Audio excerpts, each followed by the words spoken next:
Halo, halo, halo, Bung Rocky, apa kabar? Enak. Enak, enak. Ini akhir pekan, menjelang akhir pekan ya, hari Jumat. Jadi kita akan ngobrolin soal yang karena masih akhir pekan, jadi kita masih ngobrolin hal yang serius gitu. Kemarin kita kan membahas Pak Luhut meminta kita agar merapatkan barisan gitu ya. Dan kemudian karena badai besar akan datang. Buat rakyat sebenarnya bukan barisan yang penting dilakukan itu, ada merapatkan ikat pinggang karena krisis ya gitu. Tapi tiba-tiba kemarin itu Pak Jokowi juga dengan pede dia mengklaim bahwa pertumbuhan ekonomi Indonesia itu di antara semua negara G20 itu dia paling tinggi. Itu silahkan dibandingkan dengan yang lain. Karena pertumbuhan kita kuartal kedua 5,44% dan nanti kuartal 3 akan tembus 6%. Ini sekilas memang angkanya sangat fantastik gitu ya. Fantastis. Memang negara-negara lain nggak ada yang tumbuh semacam itu. Tapi kok saya jadi bingung deh dengan Presiden Jokowi. Ya, itu statistik kan itu cara membaca aja. Yeah. Kalau saya kemarin nggak makan, 2-3 hari saya nggak makan, terus tiba-tiba hari ini saya makan, itu saya bisa bilang kenyang betul. Padahal saya cuma masukin 2 sendok tuh. Karena memang udah 3 hari nggak makan, jadi dapat 1 sendok aja udah merasa hebat itu. Demikian juga soal statistik pertumbuhan. Kalau tadinya -5 sekarang jadi 1, itu artinya lompatan besar, tapi tetap 1. Memang kita bisa bilang nunggu 6% dari -5 ke 1, nunggu 6%. Iya, tapi 1 doang, sementara yang lain itu dari 2 ke 4 itu 200%, tapi langsung 2 itu. Jadi itu cuma soal cara membaca statistik. Tapi sebetulnya di belakang cara membaca itu ada kesengajaan untuk menghilangkan fakta bahwa kita buruk berturut-turut tuh. Jadi sekali lagi itu memotong time series dari growth itu berbahaya. Nah, seolah-olah itu potongan itulah yang membuat kita bangga dan berharap. Padahal nggak begitu. Fakta pertama kita hari ini dolarnya naik lagi 15 sekian itu, dan itu artinya bahaya betul. Saya kemarin dari pagi masih ketemu beberapa teman pengusaha di Tokyo dan menganggap bahwa memang bahaya karena bagi mereka juga menganggap ya buat kami yang eksportir bagus-bagus saja. Kalau rupiah menurun, dolar membaik kan dia dapat dolar kan. Tapi bagi BUMN misalnya, PLN misalnya yang berutang dolar tapi pemasukannya rupiah, itu kan jomplang langsung kan. Jadi hal-hal semacam ini yang Pak Jokowi mungkin mengerti, tapi dia nggak mau ucapkan itu kan, karena dia nggak mau bicara pada masyarakat profesional, pada masyarakat kampus intelektual. Dia mau berbicara pada rakyat, dan rakyat tentu nggak paham hal serumit itu. Karena itu Pak Jokowi pasti akan kasih sinyal optimis. Tetapi Pak Luhut dari awal dan Ibu Sri Mulyani udah bilang nggak baik-baik aja, bahkan bersiap-siap. Tinggal kita percaya siapa, Pak Luhut apa Pak Jokowi. Tentu kita percaya pada presiden, tapi karena presiden berkali-kali berbohong, terpaksa saya mesti percaya pada keterangan rasional dari Menteri Keuangan dan Menteri Menko Investasi, Ibu Sri Mulyani dan Pak Luhut. Karena mereka yang tahu tentang perkembangan ekonomi dunia tuh. Kalau Pak Jokowi ya dia cuma tahu bahwa ekonomi itu bisa dibuat bagus kalau dia 3 periode, kan begitu.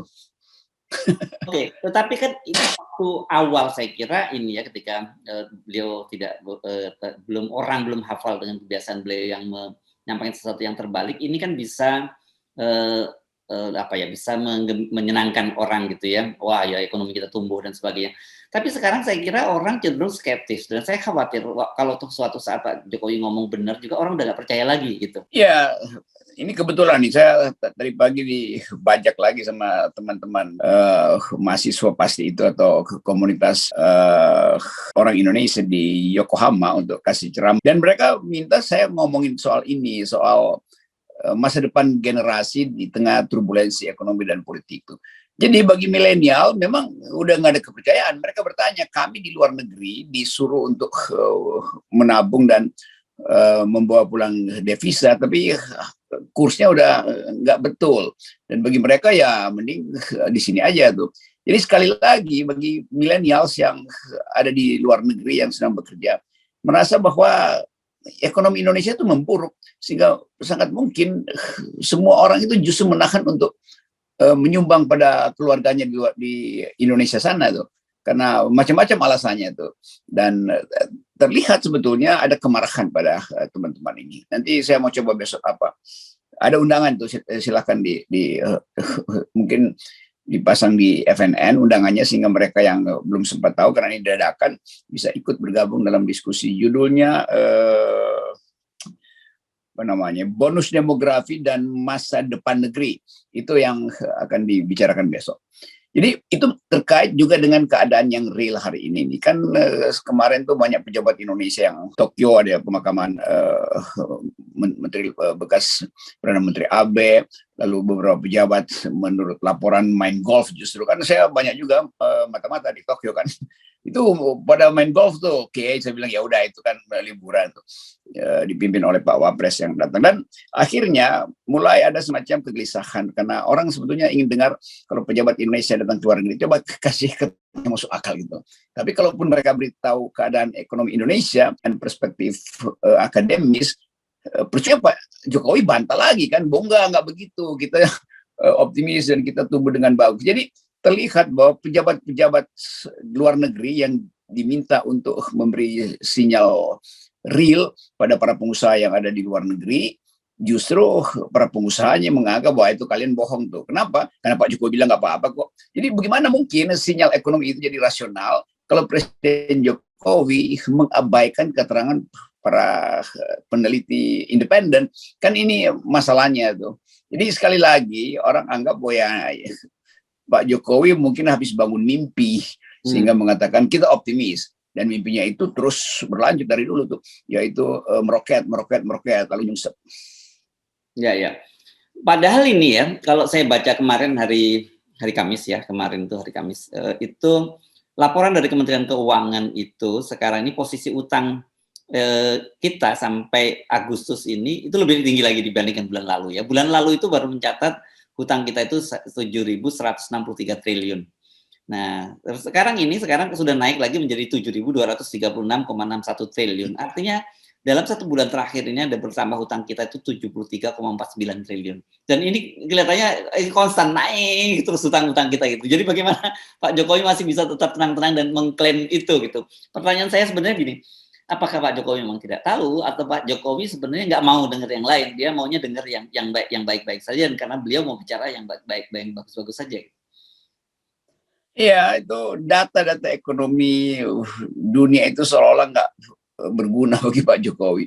Kan dalam seminggu ini kita lihat, saya baca di Bloomberg bahwa outflow capital itu udah 3 juta dalam 3 hari, artinya 3 triliun dalam 1 hari, dalam 3 hari, artinya setiap hari ada 1 triliun yang keluar dari Indonesia kan. Itu baru data yang bisa dipantau, belum lagi data yang tidak bisa dipantau, yaitu transfer bodong misalnya. Kan bisa aja ada pengusaha Indonesia bikin MOU dengan perusahaan di Jepang misalnya, lalu dia transfer sebagai seolah-olah itu pembayaran proyek pertama itu. Padahal sebenarnya nggak ada proyeknya tuh, dia cuma mengumpetin aja uangnya supaya nggak disandra oleh Bank Indonesia kan. Dan itu masalahnya tuh. Jadi kalau dikatakan bahwa ada capital outflow, itu memang terjadi, yang real, yang resmi, bahkan yang tidak resmi, yang menyelundupkan dolarnya ke luar negeri itu seolah-olah itu sebagai biaya ongkos awal, padahal baru MOU, nggak ada praktek apa-apa. Jadi semua soal itu yang tercatat maupun tidak tercatat itu dibaca dengan baik oleh para pemain saham dunia atau para lender, peminjam dunia tuh. Dan Indonesia pasti udah ada dalam radar yang berbahaya kan. Kan masalah-masalah ini yang mungkin dengan kepastian bahwa brankas kita itu masih kuat, ya mungkin Sri Mulyani bilang ya masih cukup lah. Iya, tapi Sri Mulyani justru yang mengatakan bahwa ini akan berbahaya tuh. Pak Luhut juga ambil hal yang sama tuh. Padahal Pak Luhut seringkali juga menganggap ya Sri Mulyani terlalu teknis ekonomi lah. Padahal kita perlu keadilan sosial, perlu membantu rakyat. Karena itu sering Pak Luhut mungkin mengabaikan kalkulasi akademis dari Sri Mulyani itu. Tentu Pak Luhut punya hak itu karena dia Menko itu. Kan Menko nggak perlu terus-menerus mendengarkan keterangan teknokratis, dia bisa bypass juga tuh. Tetapi sekarang dua-duanya menganggap bahwa Indonesia berbahaya. Pak Presiden yang optimis aja itu. Nah, gini pertanyaan saya, ini kan saya kira soal resesi dan sebagainya sudah melanda seluruh dunia, dan di Indonesia itu saya kira soal cepat atau lambat itu pasti juga akan terjadi. Dan saya kira Pak Luhut lebih jujur menyatakan bahwa badai besar akan tiba. Mengapa kemudian tidak presiden itu dan juga para pejabat tinggi kita bicara secara terbuka pada rakyat, bicara contingency plan-nya seperti apa, dan kemudian apa yang harus dilakukan oleh rakyat. Saya kira kan jauh lebih bagus seperti itu. Rakyat disiapkanlah dengan realitas. Gitu. Rakyat justru menunggu betul-betul hancur supaya penderitaan selesai kan. Kan bagi rakyat udahlah kita hancur dulu deh daripada dibohongi terus kan. Itu pikiran rakyat tuh. Dan demikian juga pikiran kelas menengah. Udahlah, nggak apa-apa kita berdarah-darah dalam 1-2 semester ke depan, tapi segera lakukan pemilu dan pergantian presiden, nggak harus tunggu 2024. Demikian juga para investor menganggap bahwa kepastian itu mending sekarang daripada berlanjut sampai 2024, sementara situasi ekonomi dunia itu betul-betul tidak ada arah. Jadi ngapain? Jadi itu yang menyebabkan kecemasan psikologi terhadap deindustrialisasi, inflasi yang tinggi, terus perang yang masih berlanjut, Rusia menahan atau nggak mau lagi kasih minyak lewat Ukraina karena dibajak di situ tuh. Jadi semua itu jadi sinyal buruk bagi kita sebetulnya. Tetapi sekali lagi ini soal psikologi sebetulnya, dan Pak Jokowi tidak menganggap itu hal yang berbahaya karena bagi beliau ya harus tersedia uang dari manapun, pajak mungkin akan dinaikkan segala macam. Tetapi pemimpin itu kan dia mesti melihat fakta-fakta yang tidak ada di dalam modeling ekonomi itu. Nah itu yang dia nggak lihat. Jadi Pak Jokowi terpukau terus dengan semacam festival yang setiap bulan akan dibuat di setiap kota untuk mengeluhkan beliau. Jadi kita percaya aja bahwa itu pasti akan tergelincir karena nggak mungkin Indonesia dianggap sebagai keajaiban tuh sementara negara-negara lain mengalami pemburukan. Apalagi kalau kita hubungkan dengan soal kohesi sosial yang buruk. Kalau di luar negeri mungkin memang ekonomi memburuk, tapi nggak ada problem sosial di situ, nggak ada problem persaingan politik. Kalau di sini itu bertumpuk antara ekonomi dan kemarahan sosial. Dan saya kira itu kemudian mengapa menjelaskan kemudian Presiden tetap saja mencoba menyampaikan yang kalau orang sebut dengan bahasa muda itu angin surga gitu. Dan orang tahu kalau namanya angin surga itu ya pasti ujung-ujungnya bohong juga kan gitu. Biasanya angin surga itu yang menghembuskan itu iblis. Karena malah iblis ya, bukan malaikat yang mengiblis. Bukan, ya. Sebetulnya kan kita mesti lihat apa namanya tuh, kalau ada bahasa Latinnya tuh seolah-olah dikasih anggur padahal sebetulnya itu racun itu kan. Sehingga iblisnya merasa gembira. Lalu ada orang yang bijak memaki-maki si iblis itu. Ipse venena bibas, kau minumlah racunmu sendiri itu. Jadi bisa juga begitu. Pada akhirnya keadaan ekonomi akan mengatakan Pak Jokowi ipse venena bibas. Bisa begitu kan? Ini bahaya kalau diterjemahkan. Tapi saya lunakkan aja bahwa bahayanya adalah Pak Jokowi merasa itu sebagai anggur, tapi sebetulnya itu racun. Dan akan banyak orang menyodorkan silahkan minum racunnya sendiri kalau begitu. Jangan bawa kami. Rakyat tahu itu, dan itu yang kita sebut sebagai ledakan sosial yang sangat potensial terjadi. Dan seringkali kan hal-hal pemicunya kita nggak tahu. Ada satu pom bensin terbakar misalnya karena ada orang yang kesel ngantri di situ dan dilayani nggak, padahal aplikasinya dia udah punya. Jadi semua hal bisa terjadi itu. Jadi jangan sampai rakyat bilang ipse venena bibas, kau minumlah racunmu sendiri. Itu bahayanya. Ya. Nah, saya jadi teringat ketika Anda menyebut soal pom bensin ya.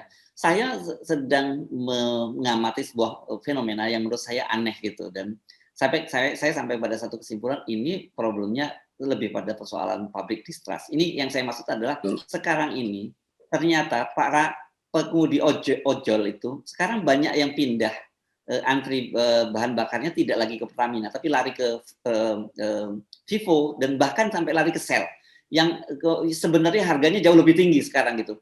Alasannya mereka apa? Karena mereka itu jauh lebih hemat bahan bakarnya itu, dan kemudian pembakarannya jadi lebih sempurna, jadi tarikannya lebih kencang. Saya melihat apa iya gitu. Kenapa? Karena katakanlah dengan kalau Shell itu jelas ya Bung Rocky itu RON-nya lebih tinggi dari Pertamina. Tapi kalau Vivo itu kan RON-nya lebih rendah. Tapi mereka lebih percaya beli di Vivo yang juga harganya lebih tinggi dari harga Pertamina. Ini fenomena aneh juga loh, dan ini ojol yang melakukan, bukan orang yang bermobil. Ini bahayanya karena nggak percaya lagi pada pemerintah, lalu secara subjektif psikologisnya merasa lebih aman membeli barang negara lain itu dengan macam-macam teori. Padahal kalau kita mungkin mekanik, kita akan bilang itu ngaco juga tuh. Kan mobil itu udah di setel kompresinya. Kalau kompresinya sekian, itu hanya boleh maksimal ronnya itu sekian, nggak bisa dipindah-pindah. Nanti mesinnya rusak gitu kan. Tetapi karena rakyat udah nggak percaya, maka sugestinya oke, harganya lebih mirip-mirip, tetapi dia bakal lebih bagus itu. Jadi mungkin sekali udah ada semacam dukun yang bilang bahwa ya jangan beli Pertalite lagi itu, karena yang dibuat Pertamina itu di minyak bensinnya itu dicampur sayur asem, kira-kira begitu. Tapi jangan dianggap ini soal yang apa ya, yang nggak serius ya, karena tadi saya menyimpulkan ini soal trust ini yang saya kira sudah hilang sama sekali, bahkan sampai level bawah. Itu memang soal trust aja kan. Yeah. Kan kalau presiden bilang ekonomi tumbuh ternyata tidak tumbuh, ya publik menganggap itu artinya dukun presiden itu yang bohong kan. Kan publik nggak bisa bilang presiden bohong, sebab udah berkali-kali presiden bohong karena masih berbohong juga. Itu artinya bukan dia yang berbohong, dukunnya, kira-kira begitu. Satiranya begitu tuh. Tapi supaya nggak dianggap sebagai menghina presiden, bisa kena KUHP karena terus bilang presiden bohong. Maka cari jalan lain yang biasa dalam psikologi disebut sublimasi itu. Seolah-olah nggak apa-apa dah. Harganya mirip-mirip dengan Pertalite atau dengan Pertamax, tapi kan lebih efisien, dorongannya lebih dapat gitu, tarikannya kena. Padahal itu sugesti aja kan sebetulnya. Jadi bayangkan misalnya sesuatu yang diarahkan oleh presiden, udah konsumsilah barang dalam negeri, udah orang nggak percaya lagi kan, terpaksa pergi ke produk luar negeri itu. Nanti mungkin tempenya juga merasa kok nggak enak tempenya karena harganya naik, dianggap tempe nggak enak tuh. Dan tahunya nggak enak tuh, lalu pergi pada tahu Jepang gitu, yang lebih mahal tapi secara sugestif bilang ini lebih enak tuh. Jadi begitu betul tadi, ini soal trust itu. Oke, jadi kalau tuh sekarang jangankan apalagi kalau kemudian percaya bahwa perekonomian kita tumbuh karena realitasnya itu tambah sulit. Bahkan tadi itu realitanya orang ada harga yang lebih murah produk dalam negeri, tapi orang tetap beli yang lebih mahal gitu. Bahkan orang yang sebenarnya nggak punya duit juga, karena para pengemudi ojol ini kan dia sangat menghitung betul, dan menurut mereka bahwa lebih hemat kalau saya membeli bahan bakarnya dari Vivon dan dari Shell. Menurut saya udah serius ini yang terjadi. Ya, perencanaan ekonomi keluarga itu yang berantakan sebetulnya, dasarnya di situ tuh. Sehingga orang cari cara buat selamat itu. Beberapa di luar negeri, bahkan krisis itu di Inggris, di Belanda itu orang jatuh miskin tuh. Apalagi di kita. Nah, untung kita masih punya buffer area yang disebut bersama persaudaraan, keponakan itu, extended family. Tapi itu nggak mungkin bertahan lama. Dan presiden tetap menganggap, oke, ini akan kita temukan solusinya tuh. Jadi akan kita temukan solusinya tuh. Itu juga mantra tuh. Apa solusinya dalam keadaan semacam ini? Ya nggak ada solusi. Negara akan restriksi bisa-bisa. Jadi sekali lagi ucapan presiden itu semacam hambar aja tuh. Dan kalau nggak mau dibilang dangkal sebetulnya tuh. Pemimpin yang dangkal, yang sebetulnya pemimpin yang menghina akal pikiran kalau begitu kan. Dia nggak ngerti keadaan, padahal sebetulnya hal yang teknis ya udah diucapkan Sri Mulyani dan Pak Luhut, apalagi yang nggak benar di situ kan. Berarti dua menteri itu bohong dong. Itu kan gila tuh presiden tuh. Oke. Baik, terima kasih Bung Rocky. Sebelum Anda marah-marah lagi dan kena dari kita akhiri dan kita kabur. Sebelum kita jadi gila juga. 0% Bung Rocky. Semoga Pak Jokowi perhatikan ini aja deh, solusinya di sini kok Pak Jokowi. Oke, thank you. Yes.